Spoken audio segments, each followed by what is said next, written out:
Oke, bismillahirrahmanirrahim. Assalamualaikum warahmatullahi wabarakatuh.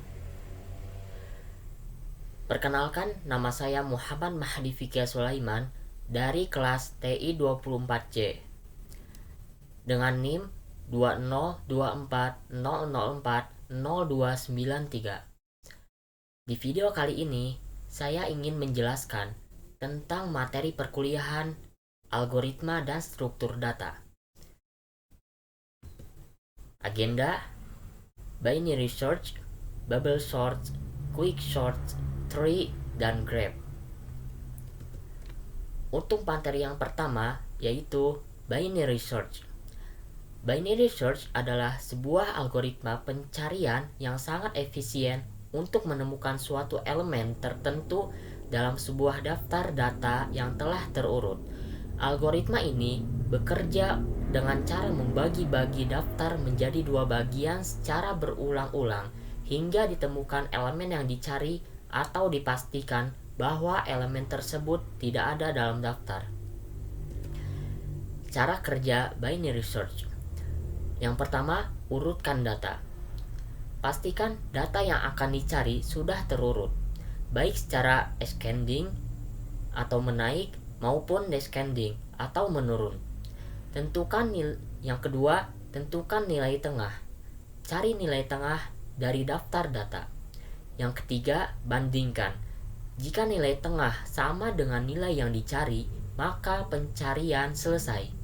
Jika nilai tengah lebih besar dari nilai yang dicari, maka lakukan pencarian pada bagian kiri dari nilai tengah.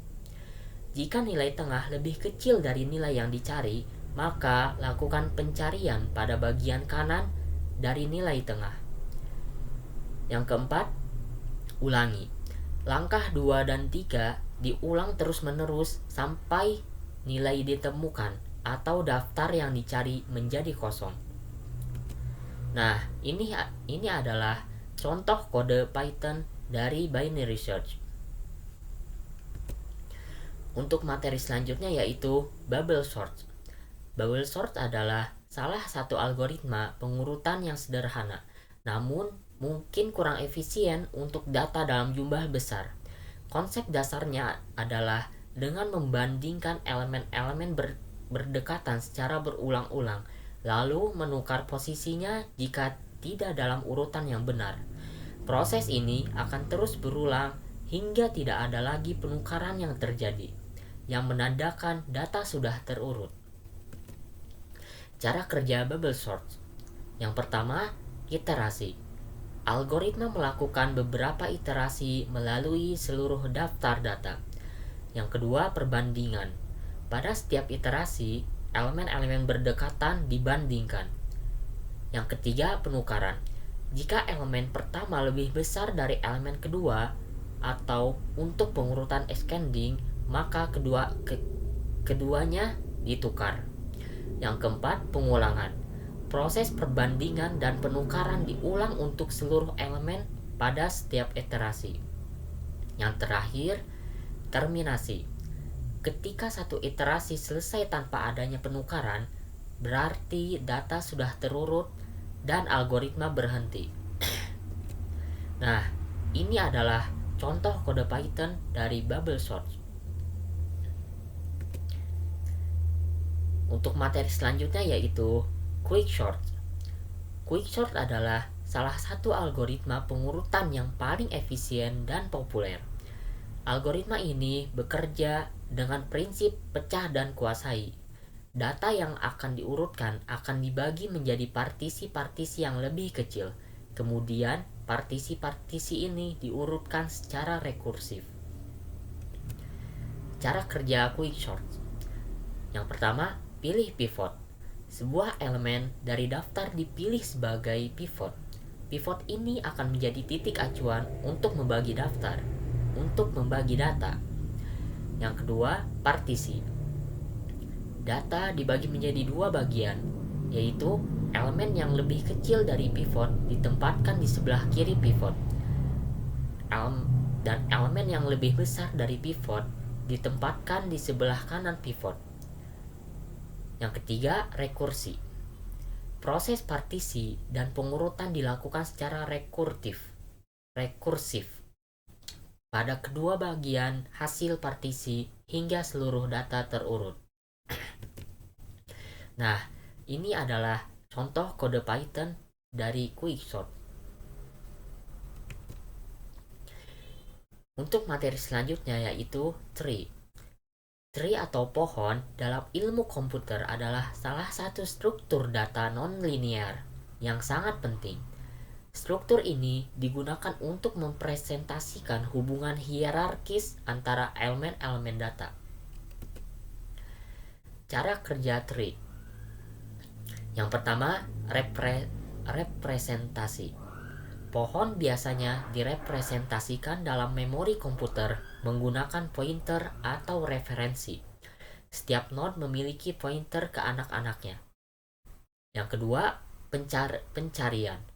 Untuk mencari suatu nilai dalam pohon, kita mulai dari root dan membandingkan nilai yang dicari dengan nilai pada node saat ini. Jika nilai yang dicari lebih kecil, kita bergerak ke subtree kiri. Jika lebih besar, kita bergerak ke subtree kanan. Proses ini berulang hingga nilai ditemukan atau pohon habis. Yang ketiga, penambahan node. Untuk menambahkan node baru, kita temukan terlebih dahulu tempat yang sesuai untuk node tersebut. Biasanya berdasarkan aturan tertentu seperti pada binary search tree. Kemudian, kita buat koneksi antara node baru dengan node yang sudah ada. Yang keempat, penghapusan node. Penghapusan node lebih kompleks dan tergantung pada jenis pohon dan posisi node yang akan dihapus. Umumnya, kita perlu memperbarui pointer-pointer yang terkait dengan node yang dihapus untuk menjaga integritas pohon. Nah, ini adalah contoh kode Python dari tree.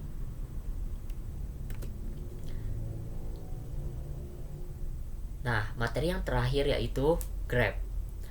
Graph adalah sebuah struktur data nonlinear yang digunakan untuk mempresentasikan hubungan antara objek-objek. Cara kerja graph. Cara kerja graph yaitu ada dua. Yang pertama, matrix adjacency. Setiap elemen dalam matriks mewakili adanya hubungan antara dua vertex.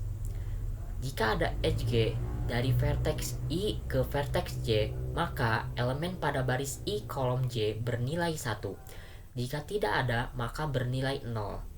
Kelebihan mudah dipahami, cocok untuk graph padat atau graph yang banyak HG.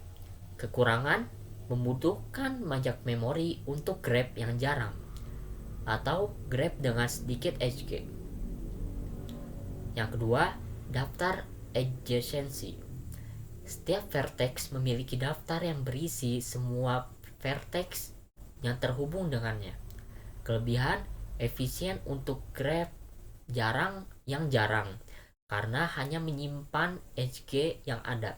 Kekurangan, mencari keberadaan HG bisa lebih lambat dibandingkan dengan matrix adjacency. Nah, ini adalah contoh kode Python dari graph. Oke, cukup sekian dari saya. Terima kasih atas perhatiannya. Sekian, wassalamualaikum warahmatullahi wabarakatuh.